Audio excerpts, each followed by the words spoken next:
अनंत यात्रा में आपका स्वागत है। इस समय भारत में बजट प्रस्तुत होने वाला है। आखिर ये बजट होता क्या है? दरअसल भारतीय संविधान के अनुच्छेद 112 के मुताबिक किसी एक खास साल में केंद्र सरकार के वित्तीय ब्यौरे को संघीय बजट कहते हैं। संविधान के मुताबिक सरकार को हर वित्तीय वर्ष की शुरुआत में संसद में बजट पेश करना होता है। वित्तीय वर्ष की अवधि मौजूदा वर्ष के 1 अप्रैल से अगले साल के 31 मार्च तक होती है।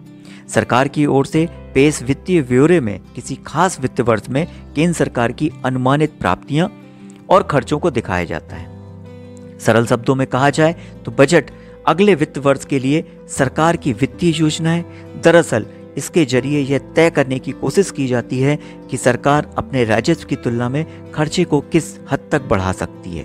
यह कवायद इसलिए होती है क्योंकि उसे राजकोषीय घाटा का एक लक्ष्य हासिल करना होता है। यह लक्ष्य राजकोषीय उत्तरदायित्व और बजट प्रबंधन अधिनियम physical responsibility and budget management act 2003 के तहत तय किया जाता है।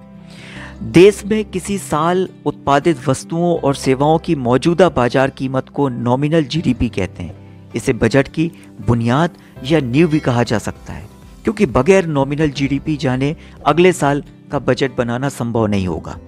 राजकोषीय घाटा नॉमिनल जीडीपी के फीसदी में तय किया जाता है। राजकोषीय घाटा का जो लेवल तय होता है, सरकार उस साल वहीं तक कर्ज लेती है।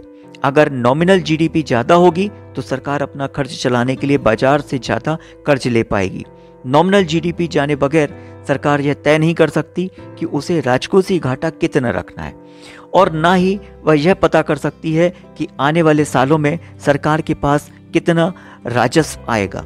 बगैर राजस्व का अंदाजा लगाए सरकार यह तय नहीं कर पाएगी कि उसे किस योजना में कितना खर्च करना है।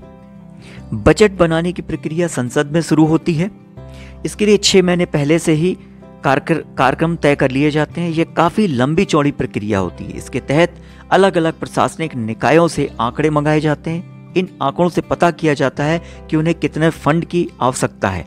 इसके साथ ही यह तय किया जाता है कि जन कल्याण योजनाओं के लिए कितने पैसों की जरूरत होगी। इसी हिसाब से अलग अलग मंत्रालयों को फंड मुहैया कराए जाते हैं। बजट बनाने में वित्त मंत्री के अलावा वित्त सचिव, राजस्व सचिव और व्यय सचिव की अहम भूमिका होती है।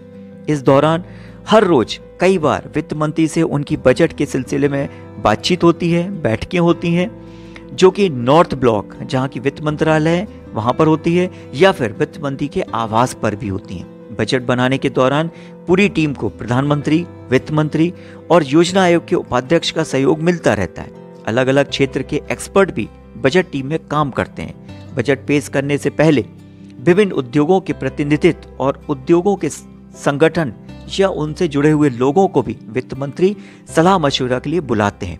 इन मुलाकातों में ये संगठन अपने अपने सेक्टर की सुविधाएं और टैक्स राहत देने की मांग भी रखते हैं।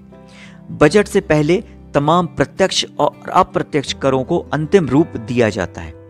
तो बजट में आखिर शामिल क्या क्या होता है? सरकार का आम बजट मूल रूप से उनके खर्चे और राजस्व का ब्यौरा होता है। सरकार के खर्च में जल कल्याण योजनाओं में दिया जाने वाला फंड, आयात के खर्चे, सेना की फंडिंग, वेतन और कर्ज पर दिया जाने वाला ब्याज वगैरह शामिल होता है। जबकि सरकार टैक्स लगाने के साथ ही सार्वजनिक क्षेत्र के कारोबारों से कमाई और बॉन्ड के जरिए राजस्व इकट्ठा करती है। इस बजट के 2 हिस्से होते हैं, रेवेन्यू बजट और कैपिटल बजट। रेवेन्यू बजट में ही खर्च और राजस्व का ब्यौरा होता है। रेवेन्यू प्राप्ति में टैक्स और गैर टैक्स स्रोत से हासिल रकम को दिखाया जाता है, जबकि रेवेन्यू खर्च सरकार के हर दिन के कामकाज और नागरिकों को दी जाने वाली सुविधाओं से अलग अलग तरह से कहां कहां खर्च होगा इसको दिखाया जाता है। अगर रेवेन्यू खर्च रेवेन्यू प्राप्ति से ज्यादा होता है तो सरकार का राजस्व का घाटा होता है। कैपिटल बजट या पूंजी बजट सरकार की प्राप्तियों और उसकी ओर से किए गए भुगतान का ब्यौरा है। इसमें जनता से लिया गया लोन बॉन्ड के जरिए, विदेशों से और आरबीआई से लिया गया लोन भी शामिल होता है। वहीं पूंजीगत खर्च में मशीनरी, औजार, बिल्डिंग, हेल्थ सुविधा, शिक्षा पर किया गया खर्च आदि शामिल होता है। जब सरकार के राजस्व से ज्यादा खर्च हो जाता है तो इसे हम राजकोषीय घाटे की स्थिति निर्मित होती है और इसे कहा जाता है कि राजकोषीय घाटा है।